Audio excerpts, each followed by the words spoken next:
Bitcoin ETF rumor sent the markets crashing and then pumping, and then no one knew what was happening. I'll tell you, someone knew. Was it Cointelegraph? This is Around the Blockchain.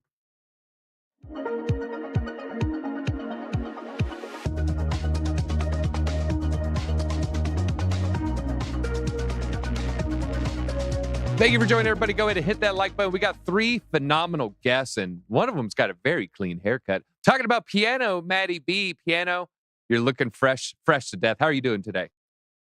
Great. Thank you. Every 6 months I like to shave, get a little bit of a haircut, spice it up a little. Our YouTube. How are you All doing? right. Yeah, you got that, was it Hurricane Katrina Anderson Cooper? I'm liking it. Back when he was it is the kind of Anderson. cool. That's what I asked for. Can I get the Anderson Cooper, please? Hold on. All right. And he's going to take a commanding lead with 3 points off that joke. Also up today, we have Moonin Papa. Moonin Papa, you're waking up at the crack of dawn for us down in the rising sun. How are you doing today? I'm doing really well. How are you? I'm doing great. You know what? We're going to give you a point just for the dedication there. Always a great time. And then also on, we have Atareh. And you know what? He's going to feel left out and he doesn't get a point as well. I said he looks like Joe Manganiello. So let me know what you think about that. Atareh, how are you doing today? Am I saying your name correctly? I think I asked before. You're doing it. You're doing absolutely fine. I'm doing fantastic. It's a beautiful day. It's getting a little chilly up north, but we're hanging on. It's a beautiful day for chat to hit the like button. All right, let's get right into the fake news. Talking about this Cointelegraph tweet, everybody. The tweet has been deleted, but we do have the tweet talking about the tweet. This is from Cointelegraph. We apologize for a tweet that led to the dissemination of inaccurate information regarding the BlackRock Bitcoin ETF.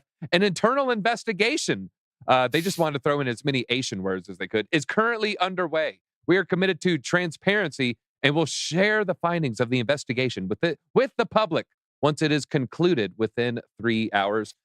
This is just, happens to be my algorithm. The top comment, shame on you, clowns. I thought that was good. Well, it pumped to nearly 30K. Cointelegraph right around, I would say 11 a.m. or so Eastern Standard Time, point out that Bitcoin ETF was approved, specifically the BlackRock ETF. The markets immediately started soaring. I might as well pull up the CoinGecko. Well, you know what? Piano Matty B, I have you here. You do a little TA. Were you trading? Were you looking at the markets? Were you looking at the candles? Can you just explain, if you experienced that live, what was your thought processes at the time? That was live. I was doing the live stream after the produced video, and I was talking about, I'll just switch to the charts here if I can do that. Woo. I was talking about, where's the 4-hour chart? There is it. So before the pump, I'll use DZ. I'm being distracted for some reason here. We are right down here, right? Oh no, we are here. Right now, I said, heartbreakingly optimistic would be to hit 29.2. And then as I was spouting on about who cares and who knows why, all of a sudden, boom, we just exploded all the way up to, I think that's 29.9. We almost hit 30K. So it was live. It was one of the craziest live streams I think I've ever done. It was super fun, though. I felt like I was that double rainbow guy. Oh, my God, we're still pumping. I can't believe it. It was good times, so you're confirming you were in tears. It was such a good stream. I was. I couldn't believe the pump. Yes. All right. And 1 extra point for the feline in the background. Guys, the stacked for Matty today. So the competition is going to be fierce. Well, Moonin Papa, we're looking at it was about $100 million in liquidations, by the way. Well, Cointelegraph tweeted out, some are saying, well, clearly he had a long roll bit, even did a tweet saying someone with a Cointelegraph name opened a long right before the tweet, closed it hugely in profit. What is your theory on what the heck happened? I think what we saw was buy the rumor, sell the news. But there's something that I call predictive wicks. This is not a real thing. You can't go onto Investopedia and look it up.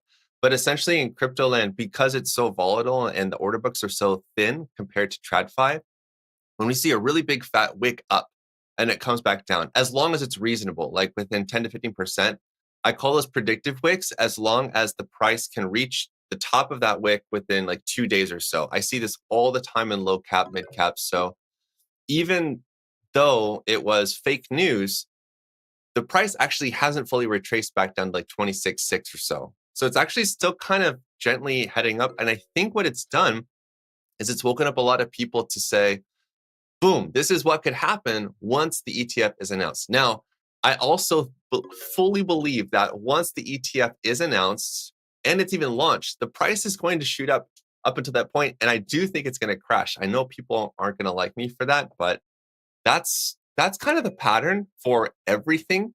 So I'm not really looking at this like as the savior of Bitcoin's price action.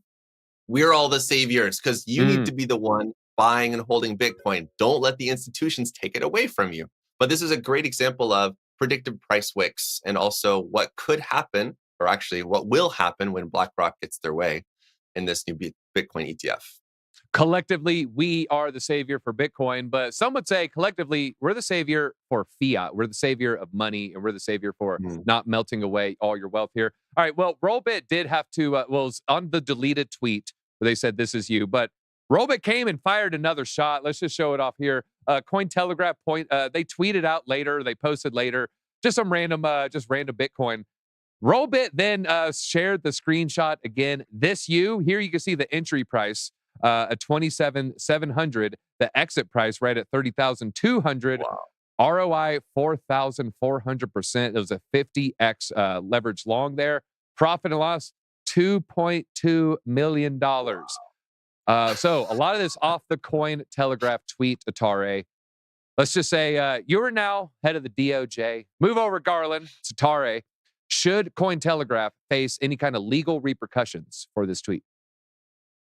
I think that there's going to be a lot of pissed off people that were liquidated. And I think that anytime you have a mass of people that get liquidated, especially with fake news from somebody that's supposed to be trusted, expect some sort of recourse. I don't know if, the department DOJ is going to get involved specifically. If I was the DOJ, what would I do? It's a good question. I would be like, crypto is a scam. I don't believe that, but no. Give me the point back. I'm speaking from the perspective of DOJ. It's a really easy thing to say, and I don't think it's true, but that's what the perspective might be. And then they would move on. They would let that be the example. I do want to question Rollbit, the veracity of that, because I thought that was real. I heard some people tell me, no, that was fake. If it's real, big cash out, look into that. If it's fake, great marketing, brilliant. Like just absolutely genius stuff right there. I'm taking notes if that was pure marketing. But yeah, I don't know if I'm going to necessarily get involved because there's a lot of this activity. What I would do as a DOJ is I would try to get a bunch of different cases together and kind of do it all at once. So if I see like Cointelegraph doing this and then they've profited off of that and liquidated a bunch of people, and then I see another crypto organization doing something similar, then it makes it much more palpable to say, let's use our efforts and go after all of these people to make an example. I don't know if this one tweet is necessarily going to get like the apex predator, the DOJ, to come in and start taking action. Yeah, and I would say the same thing. I wouldn't say, hey, I don't really see any criminal issues, but if you want to try your hand in the civil case, go ahead. Hey, he wrecked my short. But good luck. I don't really see that going too far. I saw a tweet earlier. They said they fired somebody. It looks like it has since been deleted. So we'll see what's going on, and who knows. Can I jump in? Can I jump in here? Yeah, go ahead. I was going to say, I just thought that original tweet was just so funny that they said, and we're going to let you know the investigation within 3 hours. I'm like, there's no like benefit to you tweeting that whatsoever. Okay. Even if it takes you 10 minutes or it takes you like 4 days, just why say within 3 hours we're going to get back to you? Because then you're just like, yeah, what if it takes 6 days? Right? Yeah. You're going to say, sorry, we're still investigating. Just who thought of that tweet? It did not make a lot of sense. Yeah, it's like a Sherlock Holmes episode. Like, oh yeah, the clock strikes midnight, the thing's going to happen. And Moriarty's going to get away with it. Like, oh, we got 3 hours. We're going to crack it. Don't you worry. All right, well, let's talk about Uniswap here. Shout out to Benedict Cumberbatch. And what is your favorite alt spelling of his name? All right, well, let's talk about Uniswap. It was a proposed Uniswap upgrade. It's got people livid. These upgrades are also sometimes called hooks, not like for phishing. This is just a different way of a hook allows the developer to customize a code without altering the program's underlying backbone. So you can kind of make subtle tweaks. It's just a fun way of saying so they push some code. All right, well, they push some code, and one of the code, this is just being proposed. This isn't, by any definition going to be guaranteed. Just someone's proposing this change. The proposed change, KYC for Uniswap. That's right, Uniswap with know your customer requirements here. Critics argue, well, if they did have KYC checks, it would ruin the permissionless structure in this permission system and also would allow regulators to blacklist wallets just a lot more easily. Like, oh, yeah, this ETH USDC trading pair, just go ahead and eliminate all those. Well, proponents are saying, hey, no, this is the inevitable future. So we might as well just start planning now, folks. Look, you think it's not going to happen? It's going to happen. Let's just get ahead of the conversation here. Well, in a related note, ThorSwap, they took its front end into maintenance mode to appease regulators, who also was raising issues about criminal activity on the platform there. Well, let me see. Moonin Papa, I want to ask you this one here. Let me just ask you, what do you think? And if so, what's the timeline? Is KYC inevitable? I think that's BS, to be honest. Crypto's supposed to be decentralized and permissionless. So especially if it's DeFi, decentralized finance. Last time I checked, that's what it meant. So is it inevitable? I think it's inevitable for businesses that want to have exposure to the United States.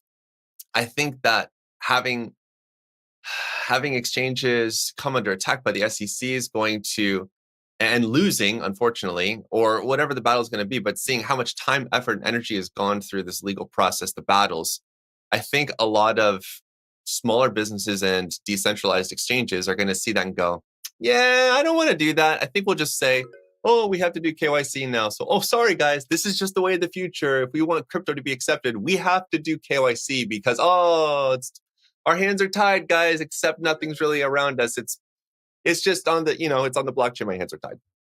So no, I don't buy it. I think that it's a move to make some more money on trading fees and to open up their market back up to the US. And yeah, it's too bad. Right.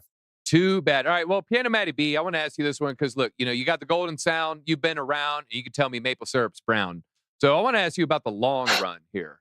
In the long run, what direction do you think Uniswap is going to head towards? Are they going to gravitate towards a always permissionless? Look, we are, this is the Wild West, or will they gravitate towards permission systems and working closely with regulators?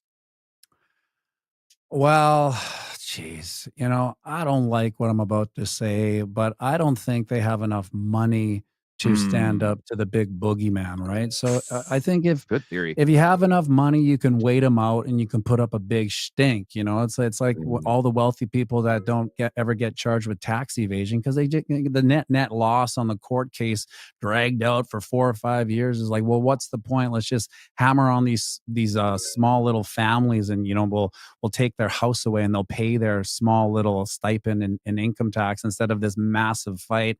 So do they have enough money to withstand the mighty end of the law? I don't think so. And listen, it's always strange to me, like the people that describe it. Isn't Bitcoin the most decentralized asset out there anyway? I feel like we kind of get into the weeds with what's decentralized, and then inevitably the rug gets pulled, so to speak, and you kind of come back. I find in my experience, anytime I get off the decentralized plantation, so to speak, I start experimenting, I end up coming back because it's like, well, this isn't as decentralized as I was sold. It's slowly turning into something I don't know what it is anymore. So I'm going to go back to where it is decentralized, and it's Bitcoin. Yeah, you come back, the grass is always greener, or oranger in this case, or more orange. Oranger, that's not a word, right? Come on. Owen, you're in college still. Oranger, definitely not a word, right? He's shaking his head. He's actually shaking his head in disgust. All right, Atareh, you're going to get 1 point here. +1 Atareh for that calming paint color. I looked at it and I said, damn, that's pretty calming. All right, so Atareh, I want to ask you here, what would you be more comfortable holding your savings in? I'm not talking about a meme coin. I'm not talking about what you got on a MetaMask. Let's maybe fast forward your retirement age. What would you feel more comfortable putting your life savings in? Would it be a protocol with KYC, or would it be a decentralized protocol without? It's a good question. I mean, first, what I want to say is that, look, I may or may not have gambled some of my savings already in a coin called Gensler. It's popping, maybe about a month back. And if KYC means Gary Gensler is going to know that I'm gambling on Gensler, then you know what? Scrap the KYC. I don't want it. I'm not a fan. Where would I rather keep my money? Do I want a decentralized or with something with KYC. Quite frankly, let's be honest, FTX had KYC. BlockFi, I believe they had KYC. There's a bunch of KYC, firms that went under, lost people's money. So I don't know if KYC is really the tool here that's going to protect my savings. To be honest, I think with code, something that's decentralized doesn't have KYC, something like a Thor swap, Mm. as long as there's no bug in their code, and they're always shoring that up if there is any exploits, that is going to run how it's supposed to run with people, with getting people involved or not. And so I think I would feel much more comfortable in the Thor swap, and I think that's where the future of finance is headed. I think that with '08, with the crash in the markets, with the big banks, I think we learned that the traditional finance system can't really be trusted, and we need more trustless solutions in the space, which is why crypto is what it is today. It's a trustless way to transact, and I think while there's always going to be exploits, while there's always going to be small things that pop up over the long enough time horizon, we are learning quite a lot, and people are developing better solutions, better code to prevent things like that. And so personally, I'm going non KYC because I don't even think KYC protects my investment. Like, let's be honest. Did it protect people in FTX? No. Did it protect people for BlockFi? No. Yeah. All right. And speaking of Thor swap, also the favorite exchange of Asgard and North Korea. So they have those two things in common. All right. Let's talk about banking versus crypto. And let's just share my screen real quick if we can, Owen. Well, there's some interesting data. All right. We're going to talk about fraud. Well, interesting data out of Ireland. You might recognize it there in the background. Well, it's comparing crypto fraud to basically traditional banking fraud. At the peak, scams involving crypto made 95% of fraud claims. Well, now scammers are now preferring fake bank websites. I don't know if AI is maybe making this a little bit easier, also with voice calls. And several authorities are now reporting crypto scams, now making up less than 40%. So we're seeing a huge shift from scams. 19 out of 20 scams would be crypto.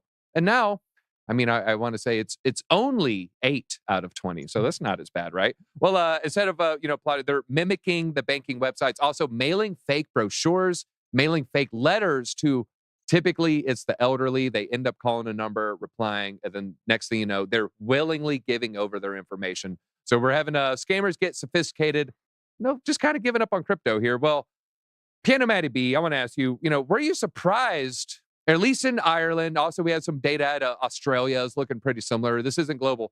Were you surprised that 95% of the scams were involving crypto? That was a lot higher than what I was expecting. Yeah, I was actually surprised, but I think that you just did a bottom indicator by saying there's little scams in the Bitcoin are going on right now. I think that may be the bottom indicator, because I keep on saying that you just check my comments and my on my videos. If you don't see scammers, that means we haven't returned. Retail liquidity hasn't returned. Once the scammers are back, you know that they're hot on the scent of people to scam, right? I feel bad for those old people. It's nothing new. It's been happening for decades. They're just lonely and gullible, I guess. I don't know. They answer the phone. Like, who has a landline anymore to answer, right? Not a good look. And you know what, Matty B, I think we need a new trading indicator from you. We need an indicator that measures percentage of live streams that are fake Elon with the QR code. So, once 1 out of 20 lives are Elon, and then from 1 out of 20 to 1 out of 15, oh my God, we're hitting the peak of the bull market. Or Michael Saylor, right? Or you see all those Michael Saylors, Elon Musk. Sell your house, sell your Bitcoin, mortgage your house, buy more Bitcoin. You borrow against that Bitcoin, and you keep buying more Bitcoin. All right, Moonin Papa, I feel embarrassed by having the logic fail on the time zone shift. I'm like reeling from it. I suggested that it might have been earlier. It's clearly later. It's just an IQ fail. So Moonin Papa, I apologize. No one even knows what we're talking about here. But let me ask you about AI specifically. Now, Moonin Papa, when I hear that traditional bank scams are becoming more popular, I can't help but think there's a good chance they're using AI to make this easier. Is that something you're worried about? Will AI make every grandma and grandpa across the world get scammed here? I'm going to argue that it's going to make every new entrant to the market get scammed way easier. I don't know about you guys, but I've been in this space for a long time, and having a YouTube channel means having people follow you and stuff like that, and they're like imposter accounts, stuff like that. A guy in my area, a local guy, which is rare because most people here speak Japanese since they live in Japan, but one guy unfortunately was scammed out of a good chunk of money talking to a fake me. When I looked at the messages, it was actually good English. Grammatically, it was good, no spelling mistakes. It wasn't no sir, no like weird double spaces after commas and stuff like that you would see like a couple years ago. And instantly it was like, that's ChatGPT. Then I started looking at other messages from other people contacting me. I was like, can you show me what they were sending you? And of course, they're now using AI to clean up the grammar so it doesn't sound like they're a non-native English speaker, which is terrifying. Like that is the worst ever. Like in Japan, on a separate note, talking about the elderly, when you go to the ATMs, they actually have a number, or rather a big poster from the police office saying, do not talk on the phone when you're at your ATM. Don't talk to people, because old people get scammed all the time from a supposed like long lost relative or a nephew or something they just don't know, right? But now with text, how do you actually know? Unless you're smart enough to read the username, or you're like, oh, wait, that period shouldn't be there. Or would they really be talking to me right now? I think now we have to bring it up a level. Maybe we need to actually make a ChatGPT plugin that's basically asking, is this a scam? Like, please analyze this text. Would the real person be asking these questions? Would the real person, like, we need people to like put their thinking caps on and be like, wait a second, would Atareh really, would Piano Matty B really be asking me for money to do an investment scheme? Let's use ChatGPT to find out. No, I'll tell you now. No. Yeah. All right. Well, great point. Yeah. Will the real Moonin Papa please stand up? And you're kind of reminding me, Piano Matty B brought it up, during the bull market, you see more of these. During the bull market, you see more and more influencers say, here's my name, parentheses, I will never DM you, in parentheses. Maybe, hey, might be time to start bringing that back there. Let's see. Papa got deep fake there. Candle Daddy with an ad here. I'm going to do an ad read. Everyone, Elon wants to help you out and is sending 1 million Doge to all who send 1 ETH to wallet address. All right. Thank you. 1 million Doge was Doge around 5 cents. That's 20 per dollar. 1 million divided by 20, $50,000 for, okay. Hey, wow. Hey, 1 ETH equals 50K. All right. Hey, man, that sounds pretty good, man. Tell me where to send it. 50K. What's the wallet address? Whoa. Yeah. It's a DZ.E. No, I'm just joking. Joking. Don't send anything there. You're not getting anything back. All right, Atareh, last question here. I'm a paint a scenario for you. You're live, you just won the episode. Cheers, adulation, the confetti, you're about to sweep up the confetti off your floor. Then all of a sudden you get a text, and the text is from your bank, but it's a number you don't recognize. What should one do? Wow, great question. I mean, first of all, what is it saying? Is my bank saying you up? I'm not going to respond to that. Is my bank? My bank. I mean, look, your bank would message you that. All right. I mean, look at you. They're not messaging me that. That was the teller you had cash to check 2 weeks ago. Don't sell yourself short. Don't sell yourself short. Okay. Look, honestly, anytime a bank, unless I prompt a text from my bank, I don't respond. I ignore like most texts that say, hey, we have this for you. Hey, you have a package. Hey, this, hey, that. Ignore. If it's a green text, it's already not passing the filter. Blue text, I'm like, okay, there's a person behind that. Green text, hit me up on WhatsApp, and you're probably real in that case. And so for the most part, I think I'm ignoring most texts that I don't personally prompt. Also, I think that this is a good time to say, hey, if you don't have two-factor authentication with your phone number, SIM swaps are very easy to do. People will scam or fool your phone provider and take your phone number and then be able to do all sorts of crazy things. And so make sure you have like a YubiKey or a Google Authenticator app or things like that, so that you're not even using like the text two-factor authentication. I think that's going to show up 80 to 90% of people. And look, if you're going to click the link in the text that takes you to a website that asks for your SIN number, then honestly, I don't know what to tell you, because that's kind of like in 1999 when a Nigerian prince would email you saying, hey, I have $2.5 million for you. Just send me this much money, pay this, give me your information. And so, like, at a certain point, some people are just going to get scammed. And, if it's your parents or elderly people in your family, keep them protected, like be available to like pick up a phone call and ask when they ask you, hey, is this real? Say, probably not. Let that one slide. I do that every now and then. And I'm finding I'm doing that a lot more lately. And so maybe Bitcoin is coming back. Maybe the bull market is coming back. More scams means more pumps. All right. And more AI DZs in your message box there. All right. Well, folks, that is all we have time for. We're going to be on both channels for the next 3 days. And I think we're going straight to Discover Crypto. Do want to give a big shout out to Linqto. It appears they might be opening up the Ripple IPO, a second wave. First wave sold out very quickly. A second one might become. So send them a message. Tell them you want to get into the Ripple IPO. And it looks like Piano Matty B. The haters are going to say it was the cat made the tiebreaker there. But you know what? The cat. That's also my fiance's name. So I'm biased. Piano Matty B, feel free. Let's take it away. Well, listen, if there's one thing that this morning taught us is that this bull run is going to be insanity. So buckle up, buckle in. What you've been waiting for is about to happen. All your patience is about to pay off. That's going to happen times 10 once all the SHIT hits the fan. And that's all I have to say.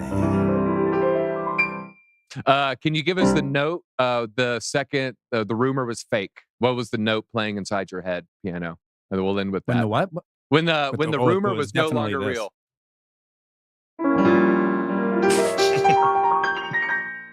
Ah! Yeah, I got a little chill. That's in my exactly spine what just happened in from my that. brain. Wow. Hey, folks, Yeah. if that affected you, go ahead and hit that like button. It really helps us out. Let's shock the Google algorithm, as I like to say. And Piano Matty B, Moonin Papa, Atareh, they're all putting out fantastic content. You go down below, you'll see links to their content in the description. Highly recommend. In fact, I demand you go check it out. Go watch their last video. Give a thumbs up. Leave a comment. Check out Linqto. And folks, we'll see you tomorrow.